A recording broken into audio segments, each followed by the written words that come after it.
Hey guys, Xenos Great here, back with another video. Welcome to episode 1 of my Hearts of Iron 4 for complete beginners. This is a no DLC included speed tutorial of any sorts. We're just going to be going over the basics for complete noobs and beginners. So let's just hop straight into it. When you click new game, you have two options for when you want to start. 1936 or 1939. So it really depends. I recommend doing 1936 just because this gives you time to prepare for World War II. And okay, so we're going to click select scenario, and then we can click, okay, so these are the major powers. So we have France, the United States, UK, Germany, Italy, Japan, and the Soviet Union. And then we can select other countries. But this is where we're also going to want to look at. Um, so these are the difficulties. Civilian, obviously, this is like easy, slightly harder, like normal, medium difficulty. This is like a lot harder for more veterans, and elite is like extremely hard. And so we have two modes down here. Iron Man mode means you cannot revert back to any previous save files. And historical AI focuses just means the AI is gonna do what happened in like World War II. So you're gonna have Germany attack Poland. You're not like, and if you keep this off, then you could have situations where Germany becomes democratic or the UK becomes fascist, something like that. I usually recommend keeping this off. Just makes the game a lot more interesting. But for complete, so I might as well also go over some controls. Controls for this game is to zoom in, you just use the mouse wheel, and then to zoom out, you just go backwards with it. Pretty easy. To pan, you just hold it down and drag around, and that's pretty much the only controls for this game. So anyway, I'd recommend either playing the Soviet Union or the German Reich for your first game. Probably the German Reich, just because you don't have to handle like this huge country, and you border so many countries that, and like you're gonna have to worry about Japan possibly invading and Germany. I just recommend Germany. So you click on Germany and then you just click start.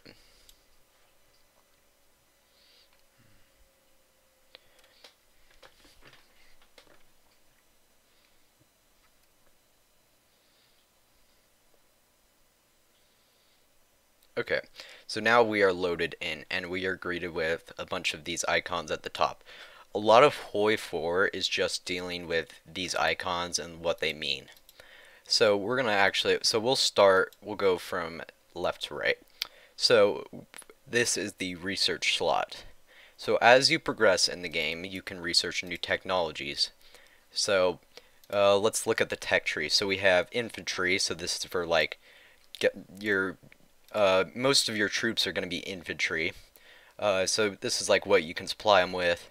As you can see, we can like we can only research stuff that's up to our year. So we're in 1936. So we can't research anything from 1939 or 38 or 39 because that's 2 years ahead of us. But we can research stuff like this. This is support equipment. Now, next tab is support companies. So these are like your field hospitals, your military police, your engineers and maintenance companies. This is we'll probably go over another time more in depth in a different episode on what these mean and how to like put them in your division templates. We'll just go skip this and we'll go on to the next one. This is your tank division. Obviously, this is where you research your tanks. As you can see, we have we have the Panzer II, and then like tanks like the heavies, you have to wait like 5 years or so to research another one. This artillery, obviously, you can research, artillery. We can research this if we wanted to.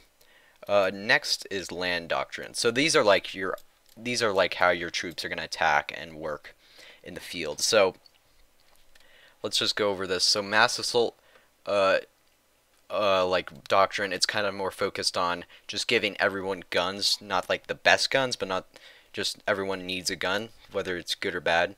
This is grand plan doctrine. This means that you're gonna spend a lot more time planning out your attacks and how to defend an attack.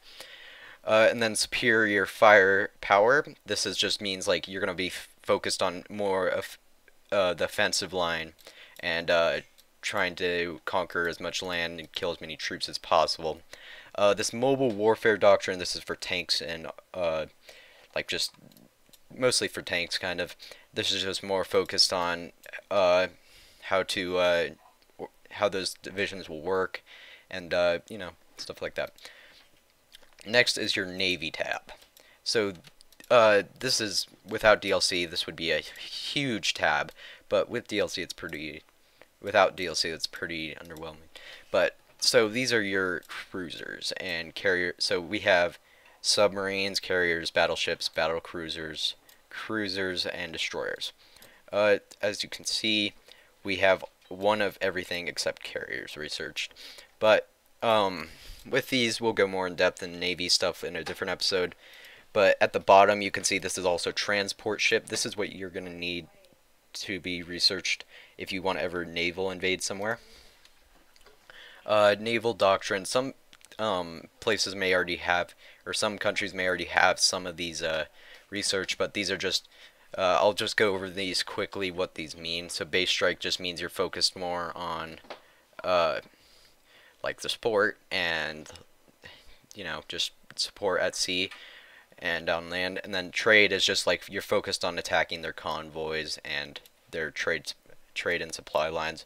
And and then the fleet and being is just a strong fleet, and you're focused around battleships and more at battles at the sea and being successful in those. Next, we're on the air tab. So these go actually pretty far down to 1950. A lot of these other ones you might notice only go to 1944, but these go to 1950, and these are just where you research your air stuff. So we have, so depending on where you what you plan to do. I usually research more on the fighters and naval bombers, stuff like this on this side. Never really touch much of this, but basically, so I'll explain these probably in a different episode. But let's go onto the air doctrine. Like I've said before, you might have some stuff already researched in this tab, but I'll go over these quickly. This means that, so operational integrity. This means like tactical bombers can perform ground support and regular bombing. And then this one is battlefield support. It just means how your air support interacts with your divisions, and more on the enemy divisions. Like it's kind of more focused on how it will deal with the enemy divisions. Strategic destructions. This just means you're going to be bombing like factories, naval dockyards, infrastructure, etc. So let's go to the engineering tab. So this is where you're going to research a lot of your technology very early on. So as you can see, this one is kind of more focused on radar and developing that stuff. We also have over here atomic stuff, which you cannot start until 1940, and rockets you can't even start till 1943, which is even later. But this is more focused. This side of this is more focused on radar, and this is a lot more focused on just better research speed and faster computers. This is your industry tab. So this is how your factories will work, how fast they produce stuff, etc. So what I'd basically recommend starting out with is basic machine tools. This will give you, this will give you a production efficiency cap, which is important. So we'll start with this and construction. The synthetic oil, you're also gonna have to worry about oil at some point, but we won't start with that yet. And I'd also recommend getting electronic mechanical engineering. As you can see, we have an extra research slot, so we will actually research some weapons and equipment. Okay, so we got over the first tab. Next, we're going to start with this free civilian factories tab. So a civilian factory is basically well, as it implies, it produces stuff like toasters, consumer goods, and it's used to trade stuff. So as you can see up here, you can check your factories tab, and we have 9 civilian factories in use out of the 31 we have. So civilian factories are used to build stuff like military factories, more civilian factories like naval dockyards, synthetic refineries, fuel silos, rockets, and nuclear reactors, along with like land forts, naval bases, and coastal forts. And then yeah, we have air bases, radar, and anti-air and infrastructure. These are all the things that they can be used to yeah, just I guess you can use them. So what I recommend early on is getting a few more factories down, just because you're going to need them when you go to war, and like just when you're trading also, because they're probably going to get damaged. So I've researched. I'll get maybe, if your plan is, I'll get maybe like 7 or 8, and then just get a few military factories as well. So I'll get what's that? 5. Okay, and as you can see, that tab with the free civilian factories disappeared, and at the top you can change the priority on these guys. So if I want this factory in the Rhineland to finish before my factory in, I guess, Westfalen, we can just move this up there, and this will be done before then. But I'm going to keep it like it is right now. Next tab is free military factories. So we're going to head over to this tab. These tabs at the top also, I should probably go over them. The construction tab right here, there's shortcut keys as well, but I haven't learned them yet. But yeah, T, Y, and then U, but they all have hotkeys for them. So over here in the production tab, we have just what we're producing at the moment. So we'll just go over, how about from the top to the bottom. So this is your, we'll just start with this production efficiency. This means, this is basically how many you're producing per day. So as you can see, if it's, we're producing 53.37 a day. And our production efficiency cap is 50. This is pretty good, and this is like the default a lot of the times in countries like Germany. Like a lot of major powers have this stuff. But so you can also see at the top how many military factories you have. So we have 28, and we're only using 20, so we can reassign them. So next we can all go down, and this is important too. This is how many pieces of like material, like steel, aluminum, you're going to use to make these weapons.